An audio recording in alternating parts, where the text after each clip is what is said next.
L'attaque d'un hôpital de Gaza qui a fait au moins 200 morts, selon le ministère de la Santé du territoire palestinien contrôlé par le Hamas, a suscité de vives condamnations à l'étranger et provoqué des manifestations dans les rues d'Amman, Tunis, Beyrouth et Téhéran. Au moins 200 personnes ont été tuées, mardi 17 octobre, dans un tir sur l'enceinte d'un hôpital de la ville de Gaza, suscitant un véritable tollé international ainsi que des manifestations dans les rues d'Amman, Tunis, Beyrouth et Téhéran. Le Hamas au pouvoir à Gaza a accusé l'État hébreu d'être à l'origine de cette frappe. L'armée israélienne l'a imputé à un tir de roquette du Djihad islamique, autre groupe armé palestinien, qui a qualifié ces accusations de mensonges. Joe Biden indigné. Attendu en Israël mercredi, le président américain, Joe Biden, s'est entretenu immédiatement après avoir entendu la nouvelle avec le premier ministre israélien, Benjamin Netanyahou, et le roi Abdallah II de Jordanie. Il s'est dit indigné et profondément attristé par l'explosion et par les terribles pertes qui en ont résulté. Le chef de l'ONU, Antonio Guterres, s'est dit horrifié par les centaines de civils palestiniens tués dans une frappe sur l'hôpital, qu'il a condamné avec force mais sans en imputer à quiconque la responsabilité.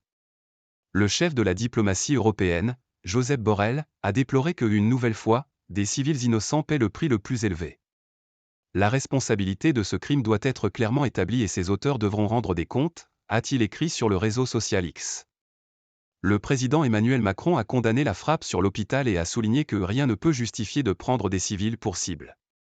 Il a également appelé à l'ouverture sans délai de l'accès à la bande de Gaza pour l'aide humanitaire. Le Hezbollah libanais appelle à une journée de colère.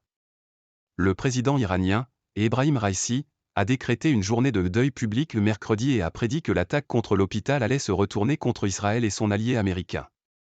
Les flammes des bombes américano-israéliennes, larguées ce soir sur les victimes palestiniennes blessées à l'hôpital, à Gaza, vont bientôt dévorer les sionistes, a déclaré Ebrahim Raisi. Des centaines de manifestants se sont rassemblés devant les ambassades de France et du Royaume-Uni à Téhéran dans la nuit de mardi à mercredi. Plusieurs milliers de personnes s'étaient précédemment réunies sur la place de Palestine, dans le centre de Téhéran, pour dénoncer ce massacre.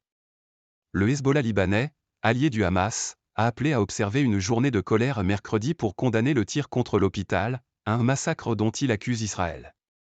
Que demain, mercredi, soit un jour de colère contre l'ennemi, a appelé le Hezbollah dans un communiqué.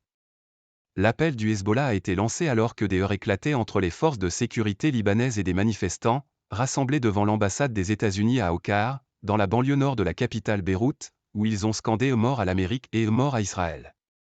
Une violation manifeste du droit international pour l'Égypte. Le ministère jordanien des Affaires étrangères a condamné le tir contre l'hôpital, qu'il a imputé à Israël. Le sommet quadripartite qui devait réunir, mercredi à Amman, le président américain, Joe Biden, et les dirigeants de Jordanie, d'Égypte et de l'autorité palestinienne a été reporté et se tiendra lorsque la décision d'arrêter la guerre et de mettre fin à ces massacres sera prise, a dit le chef de la diplomatie jordanienne, Ayman Safadi. Des dizaines de manifestants ont par ailleurs tenté mardi soir de pénétrer dans l'enceinte de l'ambassade d'Israël à Amman. Poids lourd régional, l'Arabie saoudite a dénoncé une violation de toutes les lois et normes internationales, dénonçant la poursuite par Israël des attaques contre les civils. Le président égyptien Abdel Fattah al-Sisi a condamné avec la plus grande fermeté le bombardement israélien de l'hôpital Ali, qui a entraîné la mort de centaines de victimes innocentes parmi les citoyens palestiniens. Il a qualifié ce bombardement délibéré de violation manifeste du droit international. 1h12. La Turquie demande l'arrêt de cette violence sans précédent à Gaza. Ahmed Aboulguet, le chef de la Ligue arabe basée au Caire, a appelé, mardi, l'Occident à faire cesser immédiatement la tragédie à Gaza. Nos mécanismes arabes recensent les crimes de guerre, et leurs auteurs ne pourront pas échapper à la justice, a-t-il prévenu. Le président turc, Recep Tayyip Erdogan, a également appelé à l'arrêt de cette violence sans précédent à Gaza, et a imputé la frappe aux Israéliens. Le premier ministre irakien a, lui, plaidé dans un communiqué pour une résolution immédiate et urgente du Conseil de sécurité de l'ONU pour mettre fin à l'agression. 3 jours de deuil ont été décrétés dans le pays. Le chef de l'Union africaine, Moussa Faki Mahamat, a accusé Israël de crimes de guerre. Il n'y a pas de mots pour exprimer pleinement notre condamnation du bombardement par Israël d'un hôpital de Gaza aujourd'hui, tuant des centaines de personnes, a-t-il déclaré sur X, exhortant la communauté internationale à agir.